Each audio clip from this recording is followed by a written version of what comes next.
اللہ رب العالمین نے ہم بنی نوع انسان کو ایک عظیم مقصد کے لیے یہ مختصر سی زندگی ہمیں عطا فرمائی. وہ عظیم مقصد جس کے لیے اللہ رب العالمین نے ہمیں یہاں بھیجا، ہم سب سنتے رہتے ہیں وما خلقت الجن والانس الا لیعبدون. اس دنیا میں ہمارے آنے کا مقصد ہی یہی ہے اللہ رب العالمین کی عبادت اور اس کی وحدانیت کو بجا لانا. تو جو زندگی کے لمحات ہمیں ملے ہوئے ہیں یہ بڑے قیمتی ہیں، انمول ہیں. کیوں؟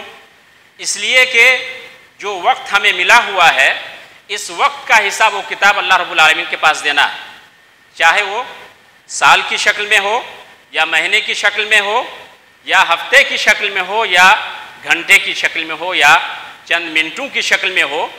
اس وقت کا حساب اللہ رب العالمین کے یہاں دینا ہے. اللہ رب العالمین پوچھے گا کل قیامت میں کہ جو زندگی ہم نے تمہیں عطا کی تھی، جو وقت ہم نے تم کو دیا تھا، اس وقت میں تم نے اپنی زندگی کیسے گزاری، اس وقت کو کیسے گزارا، اس کے بارے میں ہم سے سوال پوچھا جائے گا.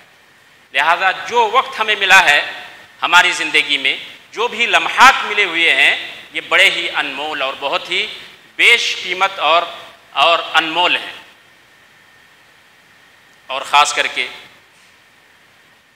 ایک مومن کے لیے جو اللہ اور آخرت پر یقین رکھتا ہو اور یوم آخرت میں حساب و کتاب پر یقین رکھتا ہو، اس کے لیے ایسے ایام جو فضیلت والے ہوں بڑی ہی غنیمت والے. اللہ رب العالمین کی طرف سے بہت بڑا بیش قیمت تحفہ ہے. یہ جو مہینہ چل رہا ہے، آج جمعہ کا دن ہندوستان کی رویت کے اعتبار سے ذوالقعدہ کی 29 تاریخ اور سعودی عرب کی رویت کے اعتبار سے آج ذوالحجہ کی 1 تاریخ. ذوالحجہ یہ عربی مہینوں کا یا عربی سال کا آخری مہینہ ہے. سال 12 مہینے کا ہوتا ہے، عربی سال کا آخری مہینہ ہوتا ہے ذوالحجہ. بہت سارے لوگ، ہم میں سے بہت سارے نادان لوگ جب سال ختم ہوتا ہے یا نیا سال شروع ہوتا ہے تو جشن مناتے ہیں، خوشی مناتے ہیں، جبکہ منانا کیا چاہیے؟ غم. اگر منانے کی ضرورت پڑے تو غم منانا چاہیے، نہ کہ خوشی. کیوں؟ اس لیے کہ ہماری اگر ایک سال گزر گیا تو گویا کہ ہماری زندگی کا ایک سال ہم سے رخصت ہو گیا اور ایک سال ہم اپنی موت سے قریب آ گئے. لہذا غم منانا چاہیے، نہ کہ خوشی. تو یہ عربی سال کا آخری مہینہ ہے. اس مہینے میں ہمیں اپنے نفس کا محاسبہ کرنا چاہیے، کیونکہ ایک سال ہماری زندگی سے رخصت ہو گیا، ختم ہو گیا. ایک سال میں ہم نے کیا کھویا، کیا پایا، ہم نے کیا اچھا کیا، کیا برا کیا. اگر ہم نے اچھائی کی، نیک اعمال انجام دیے تو اللہ رب العالمین کا شکریہ بجا لانا چاہیے. اور اگر ہم سے غلطیاں سرزد ہو گئیں، اللہ رب العالمین کی معصیت سرزد ہو گئی، تو اللہ رب العالمین کی بارگاہ میں سچے دل سے توبہ کرنے چاہیے. یہ جو ذوالحجہ کا آخری عشرہ ہے، عشرہ اولا، پہلا عشرہ ہے. عشرہ ذوالحجہ ایسے کہا جاتا ہے، یعنی ذوالحجہ کے پہلے 10 دن. اگر قرآن و حدیث کا جائزہ لیں، مطالعہ کریں، اس کی بڑی اہمیت ہے. اس کی اہمیت کا اندازہ اس بات سے لگائیے کہ اللہ رب العالمین نے قرآن کریم میں اس کی قسم کھائی ہے. اللہ رب العالمین جس چیز کی چاہے قسم کھا سکتا ہے، لیکن انسان اللہ کے علاوہ کسی کی قسم نہیں کھا سکتا. اور جب اللہ رب العالمین کسی چیز کی قسم کھاتا ہے، یہ اس کی اہمیت پر دلالت کرتی ہے. اللہ رب العالمین مختلف چیزوں کی قسم کھاتا ہے قرآن کریم میں. ان میں سے یہاں فرمایا اللہ رب العالمین نے والفجر ولیال عشر، قسم ہے فجر کی، اور ولیال عشر، 10 راتوں کی. جمہور مفسرین، ان میں حضرت عبداللہ ابن عباس رضی اللہ عنہ، عبداللہ ابن جبیر وغیرہ وغیرہ ہیں. جمہور مفسرین کا کہنا ہے کہ یہاں 10 راتوں سے مراد ہے ذی الحجہ کا عشرہ، ذی الحجہ کے مہینے کے پہلے 10 دن یہ مراد ہے. تو اس کی اہمیت کہ سب سے پہلی کڑی یہ ہے، اہمیت کا اندازہ اس بات سے ہوتا ہے کہ اللہ رب العالمین نے قسم کھائی 10 رات۔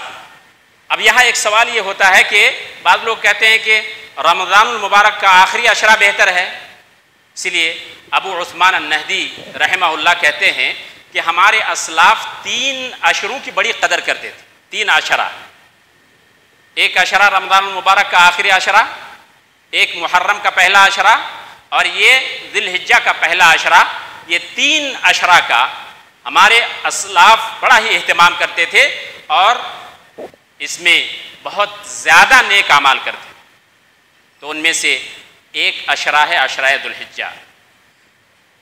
تو ایک سوال یہ ہے کہ کیا رمضان کا وہ آخری عشرہ زیادہ بہتر ہے یا یہ عشرہ بہتر ہے؟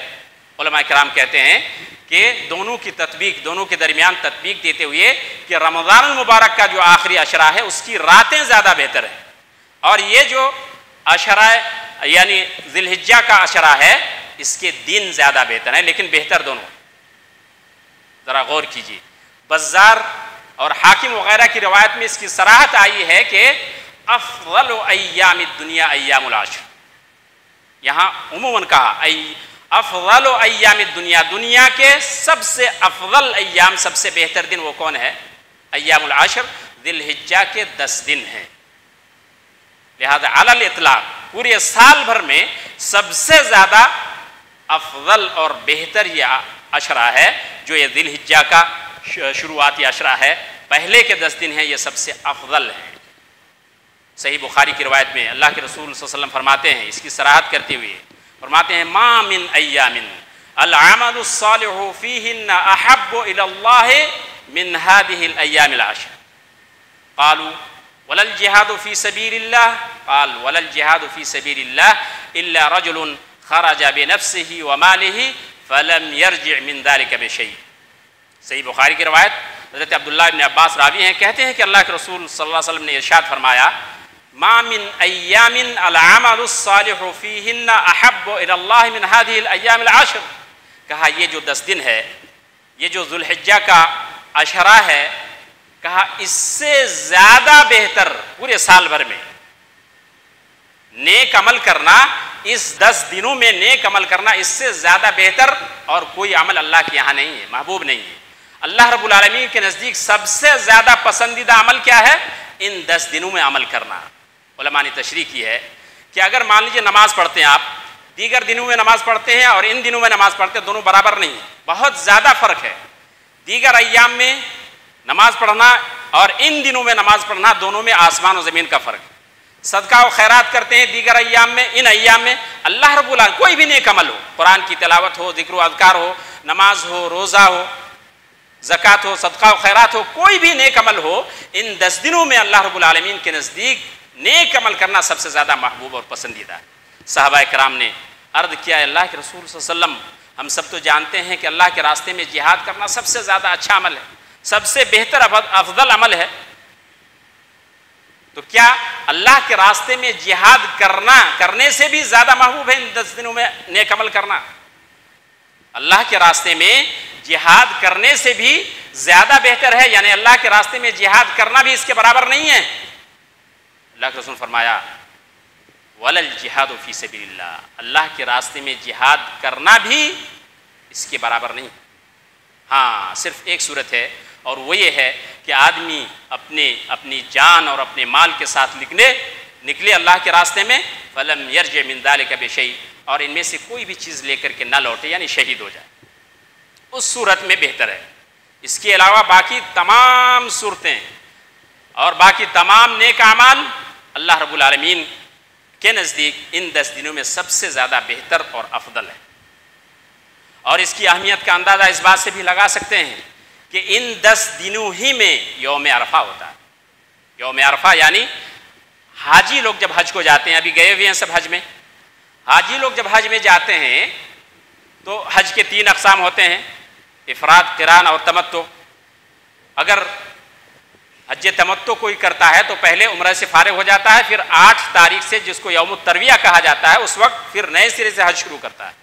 اور قران قران میں عمرے سے فارغ نہیں ہوتا ہے بلکہ عمرہ کر کے اسی حالت میں احرام ہی میں رہتا ہے، پھر جب 8 تاریخ ہوتی ہے یوم الترویہ تو اس وقت حج شروع کر دیتا ہے، اور جو افراد ہوتا ہے اس کے لیے عمرہ نہیں ہوتا ہے، ڈائریکٹ وہ حج کرتا ہے 8 تاریخ سے۔ تو 8ویں تاریخ ذوالحجہ کی جب ہوتی ہے اس کو یوم الترویہ کہا جاتا ہے۔ اس دن حاجی لوگ اپنی اپنی جگہ سے، اپنے اپنے مسکن سے جہاں وہ ٹھہرتے ہیں وہاں سے 8 تاریخ کو مینا کے لیے روانہ ہوتے ہیں، اور 8 تاریخ کے بعد جب 9 تاریخ ہوتی ہے تو صبح ظہر سے پہلے پہلے وہ عرفہ کے لیے روانہ ہو جاتے ہیں۔ تو وہاں کے حساب سے سعودی عرب کی رویت کے اعتبار سے وہاں 9ویں تاریخ بنتی ہے عرفہ کا دن۔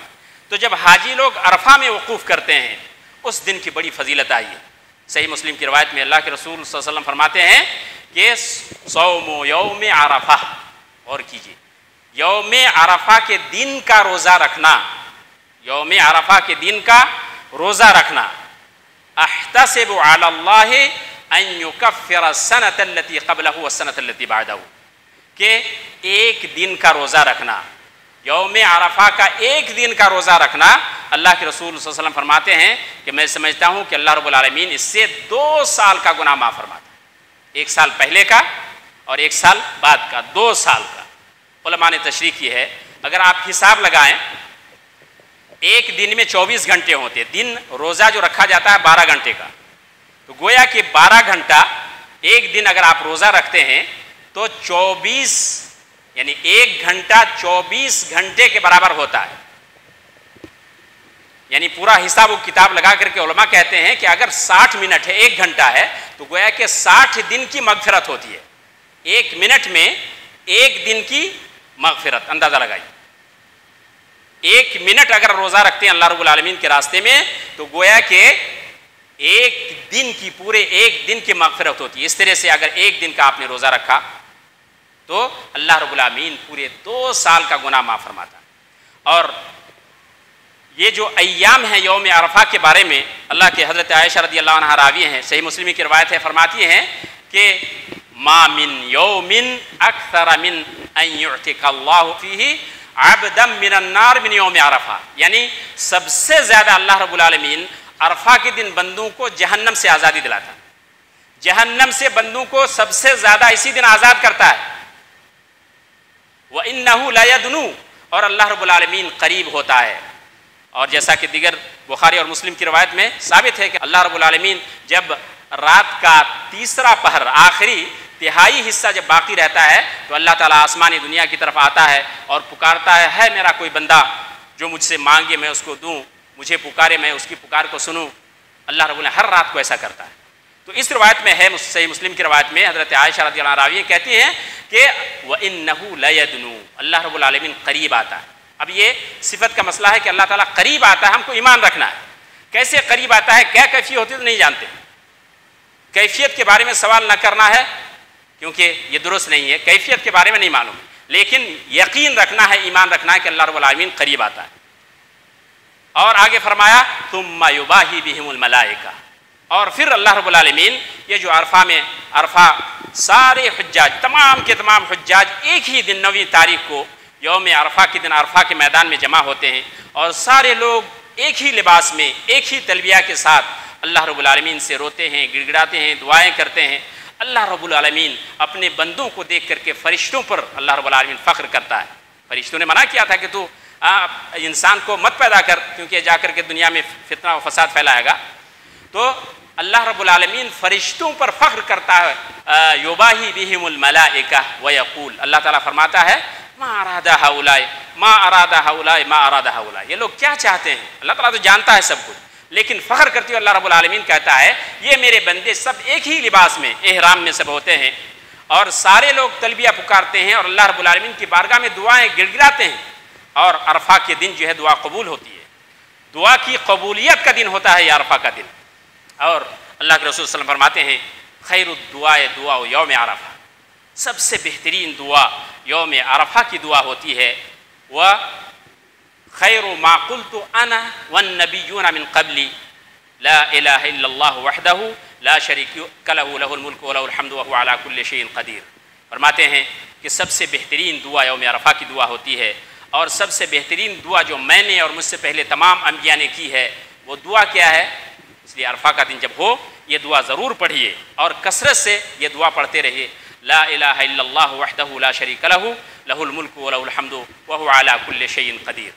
خلاصہ کلام یہ کہ عرفہ کے دن کی بڑی اہمیت ہے، تو انہی 10 دنوں میں یہ عرفہ کا دن واقع ہوتا ہے، اور اس کی فضیلت جیسا کہ ہم نے سنا کہ ایک دن روزہ رکھنے سے، عرفہ کے دن روزہ رکھنے سے اللہ رب العالمین 2 سال کا گناہ معاف فرماتا ہے۔ اور ویسے بھی روزہ رکھنے کی بڑی فضیلت ہے، اہمیت ہے۔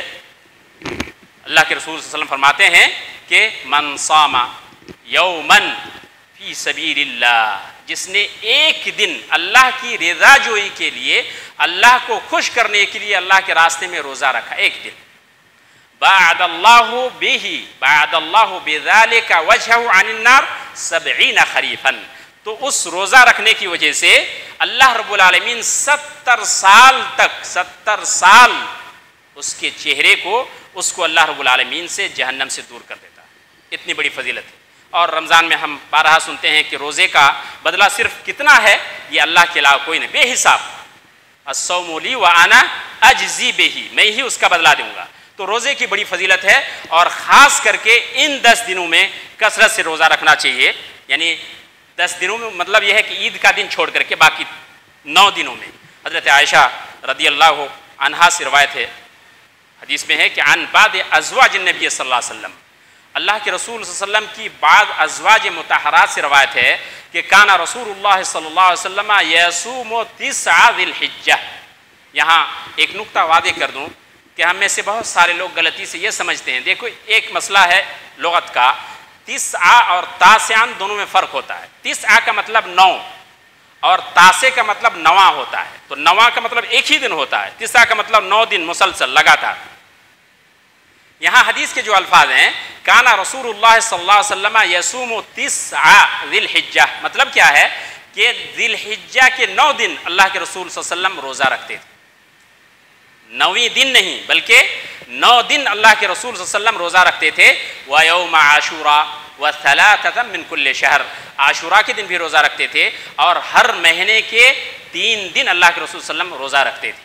یہاں اس روایت میں صراحت ہے کہ اللہ کے رسول صلی اللہ علیہ وسلم 9 دن روزہ رکھتے تھے۔ ہم لوگوں کو ایک دن روزہ رکھنے کی توفیق نہیں ہوتی، بہت سارے لوگ بدنصیب ایسے بھی ہوتے ہیں کہ یوم عرفہ کو بھی روزہ نہیں رکھتے۔ اللہ کے رسول صلی اللہ علیہ وسلم کا معمول کیا تھا کہ 9 دن اللہ کے رسول صلی اللہ علیہ وسلم روزہ رکھتے تھے۔ ہم جانتے ہیں کہ عید کے دن روزہ رکھنا منع ہے، ممنوع ہے، حرام ہے۔ عید کے دن کے علاوہ باقی جو 9 دن ہے، 9 دن اللہ کے رسول صلی اللہ علیہ وسلم روزہ رکھتے تھے۔ یہاں ایک اشکال کا ازالہ اور کر دوں کہ صحیح مسلم ہی کی روایت میں ہے، حضرت عائشہ رضی اللہ عنہا کہتی ہیں کہ ما رأیت رسول اللہ صلی اللہ علیہ وسلم صائما فی العشر قط۔ مفہوم کیا ہے کہ میں نے، حضرت عائشہ رضی اللہ عنہا کہتی ہیں کہ میں نے اللہ کے رسول صلی اللہ علیہ وسلم کو 9 دنوں میں کبھی بھی روزہ رکھتے ہوئے نہیں دیکھا۔ اس روایت کے بالکل مخالف ہے۔ جواب کیا ہے؟ علماء نے جواب دیا ہے، امام نووی نے بھی اور حافظ ابن حجر نے فتح الباری میں۔ ایک جواب یہ ہے کہ 9 دن میں سے کسی بھی دن کبھی بھی اللہ کے رسول صلی اللہ علیہ وسلم کو روزہ رکھتے ہوئے نہیں دیکھا۔ ایک جواب یہ ہے، حافظ ابن حجر رحمہ اللہ کہتے ہیں کہ اس کا مطلب یہ ہے کہ اللہ کے رسول صلی اللہ علیہ وسلم کبھی کبھی فرضیت کے خوف سے، ڈر سے کہ کہیں فرض نہ ہو جائے، اس ڈر سے کبھی کبھی اللہ کے رسول صلی اللہ علیہ وسلم چھوڑ دیا کرتے تھے۔ اور امام نبی کہتے ہیں کہ اس کا مطلب یہ ہے کہ کبھی کبھی اللہ کے رسول صلی اللہ علیہ وسلم کسی بیماری کے عارضے سے، بیماری کی وجہ سے یا کسی سفر کی وجہ سے آپ نے چھوڑ دیا، تو حضرت عائشہ رضی اللہ عنہ نے دیکھا تو آپ نے بیان کر دیا، لیکن ان کی نفی سے نفی لازم نہیں آتی، انہوں نے جیسا دیکھا بیان کر دیا۔ لیکن جیسا کہ کہا گیا دیگر متعدد روایتوں سے ثابت ہے کہ اللہ کے رسول صلی اللہ علیہ وسلم نے روزہ رکھنے کی ترغیب بھی دلائی اور خود بھی اللہ کے رسول صلی اللہ علیہ وسلم نے روزہ رکھا۔ اس لیے میرے بھائیوں، بزرگوں اور دوستوں، ان دنوں میں روزہ ضرور رکھنا چاہیے، اور خاص کر کے یوم عرفہ کا روزہ تو ضرور رکھنا چاہیے۔ اب ایک مسئلہ ہے کہ یوم عرفہ کس دن منع ہے؟ یوم عرفہ کیا اس دن جس دن حاجی لوگ عرفہ میں قیام کرتے ہیں، یا اس دن جب ہمارے یہاں 9 تاریخ ہوتی ہے؟ یہ مسئلہ بڑا اختلافی مسئلہ ہے، علماء کرام دونوں طرف گئے ہیں، لیکن حدیث کے نص پر اگر غور کریں جیسا کہ ابھی حدیث پڑھی گئی، صوم یوم عرفہ تھا، یوم عرفہ کے دن کا روزہ. تو یوم عرفہ کی وہاں صراحت ہے، یوم عرفہ کا. یوم عرفہ ایک ہی دن ہوتا ہے پورے سال بھر میں جب حاجی لوگ وہاں قیام کرتے ہیں. دوسرا مسئلہ، دوسری وجہ ترجیح یہ بھی ہے کہ یوم عرفہ کی بہت ساری فضیلتیں وارد ہیں، اسی لیے روزہ رکھنے کا بھی. یہ جو یوم عرفہ کو روزہ رکھنے کا مسئلہ، یہ حاجیوں غیر حاجیوں کے ساتھ خاص ہے. یعنی حاجیوں کے لیے روزہ رکھنا یوم عرفہ کو منع ہے. کیوں؟ اس لیے کہ وہ عرفہ میں ہوتے ہیں، ان کو کثرت سے عبادت کرنا ہے، اس لیے عبادت کی وجہ سے اگر وہ روزہ رکھتے ہیں تو کمزور ہو جائیں گے، اور کمزوری کی وجہ سے عبادت نہیں کر پائیں گے، اس لیے ان کے لیے روزہ رکھنا منع ہے، سخت منع ہے. اور غیر حاجیوں کے لیے روزہ رکھنا یہ مستحب ہے، سنت ہے، اور اسی کی یہ فضیلت وارد ہوئی ہے کہ اللہ کے رسول فرماتے ہیں کہ یوم عرفہ کا روزہ رکھنے سے 2 سال کا گناہ معاف ہوتا ہے. بہرحال خلاصہ یہ کہ دونوں طرف علماء گئے ہیں، دونوں کی اپنی اپنی دلیلیں ہیں. آپ کو جو راجح لگتا ہے، راجح معلوم ہوتا ہے، اس پر آپ عمل کریں، کوئی حرج کی بات نہیں. لیکن میں اپنے ذاتی طور سے کہہ رہا ہوں، میری ذاتی رائے یہ ہے کہ چونکہ حدیث کے الفاظ بھی یہی ہیں اور فضیلت بھی یوم عرفہ کی ہے، اگر ہم ایک دن بعد روزہ رکھتے ہیں تو یہ یوم عرفہ نہیں ہوگا بلکہ 9ویں تاریخ ہوگی. بہرحال علماء کہتے ہیں، ان کو جائز کہا ہے، میں اس پر اعتراض نہیں کرتا، لیکن دونوں طرح کی باتیں کہی گئی ہیں اور دونوں کی اپنی اپنی دلیلیں ہیں.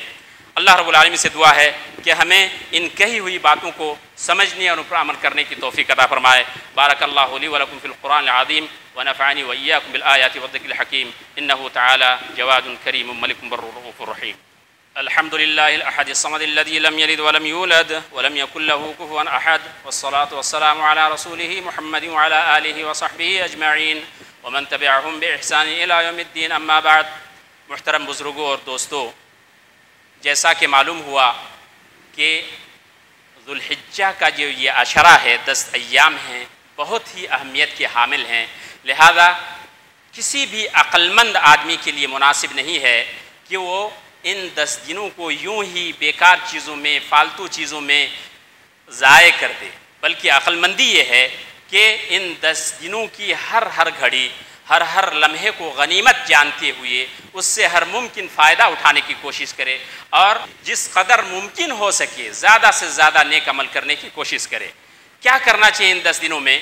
سب سے اہم چیز ایک نقطہ اور بتا دوں، اس کی جو اہمیت ہے اس عشرے کی، اس کی وجہ کیا ہے؟ حافظ ابن حجر رحمہ اللہ نے فتح الباری میں لکھا ہے کہ وَالسَّبَبُ فِي أَهَمِّيَةِ هَذِهِ الْأَيَّامِ، یعنی خلاصہ یہ کہ ان ایام کی فضیلت کی سب سے بنیادی وجہ یہ ہے، اہم وجہ یہ ہے کہ ان 10 دنوں میں لاجتماع امہات العبادت فیہ، جو اہم عبادتیں ہیں سب کے سب اس میں جمع ہو جاتی ہیں. اور وہ اہم عبادتیں کیا ہیں؟ وَهِيَ الصَّلَاةُ وَالصِّيَامُ وَالصَّدَقَةُ وَالْحَجُّ. وہ اہم عبادتیں کیا ہیں؟ نماز، روزہ، صدقہ و خیرات اور حج. یہ بڑی بڑی عبادتیں، تمام عبادتیں ان دنوں میں جمع ہو جاتی ہیں اور یہ ساری عبادتیں انجام دی جاتی ہیں ان دنوں میں، اس لیے اس کی بڑی اہمیت اور فضیلت ہے. اس قول سے بھی پتہ چلتا ہے کہ اس 10 دنوں میں کیا کیا کرنا چاہیے؟ کثرت سے نمازوں کا اہتمام کرنا چاہیے. فرائض تو ہے ہی، فرائض کا خاص اہتمام ہر وقت کرنا چاہیے، خاص کر کے ان 10 دنوں میں. فرائض کے ساتھ ساتھ نفلی نمازوں کا اہتمام کرنا چاہیے. نوافل ہم سب جانتے ہیں، نماز کی خاص کر کے پابندی کیجیے. دوسری چیز کہا روزہ رکھنا، جیسا کہ عرض کیا گیا کہ ان 9 دنوں میں خاص کر کے اہتمام کیجیے روزہ رکھنے کا. نہ ہو سکے کم از کم عرفہ کے دن کا روزہ ضرور رکھیے. اسی طرح صدقہ و خیرات کثرت سے کیجیے جہاں تک ممکن ہو سکے، کیونکہ ان دنوں میں نیک عمل کرنا اللہ کے نزدیک سال بھر میں سب سے زیادہ محبوب ہے. اس لیے کثرت سے صدقہ و خیرات کرنا چاہیے. اور اگر اللہ تعالیٰ نے توفیق دی ہے، جو حج میں گئے ہیں، تو حج بھی اور عمرہ بھی اس کے ساتھ، اللہ کے رسول نے فرمایا العمرۃ الی العمرۃ کفارۃ لما بینہما والحج المبرور لیس لہ جزاء الا الجنہ، کہ ایک عمرہ سے دوسرے عمرے تک کا درمیان جو وقفہ ہوتا ہے، اس میں جو خطائیں، غلطیاں سرزد ہو جاتی ہیں، عمرہ کرنے سے اللہ رب العالمین ایک عمرہ سے دوسرے عمرہ کے درمیان جو غلطیاں ہوتی ہیں، گناہ ہو جاتے ہیں، کو اللہ تعالیٰ معاف فرما دیتا ہے. اور حج مبرور، جس میں اللہ رب العالمین کی معصیت نہ ہو، مقبول حج اللہ رب العالمین کی یہاں اس کا جزا صرف اور صرف جنت ہے. اگر حج قبول ہو گیا اللہ رب العالمین کے یہاں تو اس کا بدلہ کیا ہے؟ اللہ رب العالمین کے یہاں صرف جنت ہے، جنت ملے گی. اور اس کے ساتھ ساتھ سچے دل سے توبہ کیجئے، ایک نئی زندگی کا آغاز کیجئے کہ اللہ رب العالمین جو کچھ ہم سے غلطیاں ہو گئیں اس کو معاف فرما، اور ایک نئے عزم، نئے حوصلے کے ساتھ آئندہ زندگی گزارنے کا عزم کیجئے کہ آئندہ ہم اللہ رب العالمین کی معصیت نہیں کریں گے، اللہ کی نافرمانی نہیں کریں گے، زیادہ سے زیادہ نیک عمل کریں گے، اس کا عزم اور حوصلہ کی۔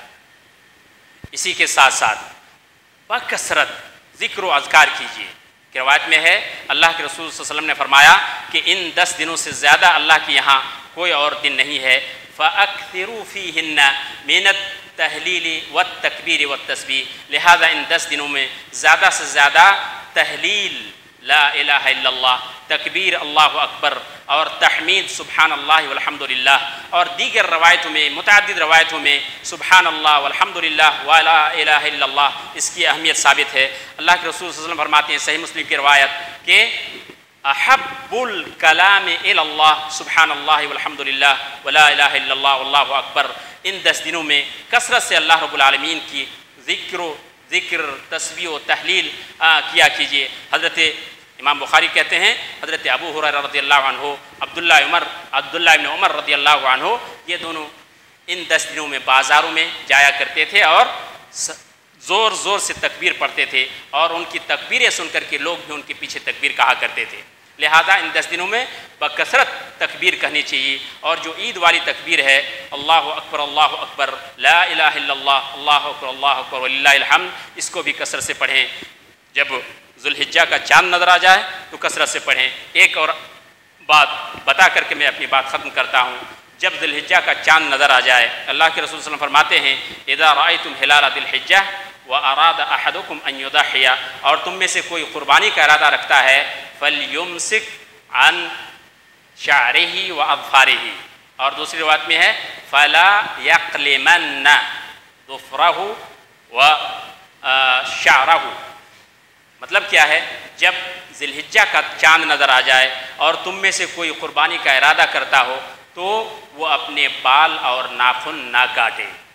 اگر کسی کے پاس قربانی کرنے کی حیثیت نہ ہو تو اگر وہ اس پر عمل کرتا ہے اور قربانی کے دن وہ اپنا بال اور ناخن کاٹتا ہے، قربانی کے برابر اللہ رب العالمین اس کو ثواب دے گا۔ اللہ رب العالمین سے دعا ہے کہ ہمیں ان ایام کی، عشرۂ ذی الحجہ کی اہمیت اور فضیلت کو سمجھنے اور ان پر پابندی کے ساتھ عمل کرنے کی توفیق عطا فرمائے، قرآن و حدیث کے مطابق ہمیں زندگی گزارنے کی توفیق عطا فرمائے۔ ان اللہ وملائکتہ یصلون علی النبی یا ایھا الذین آمنوا صلوا علیہ وسلموا تسلیما، اللہم صل علی محمد وعلی آل محمد کما صلیت علی ابراہیم وعلی آل ابراہیم انک حمید مجید، اللہم بارک علی محمد وعلی آل محمد کما بارکت علی ابراہیم وعلی آل ابراہیم انک حمید مجید، سبحان ربک رب العزة عما یصفون وسلام علی المرسلین والحمد للہ رب العالمین۔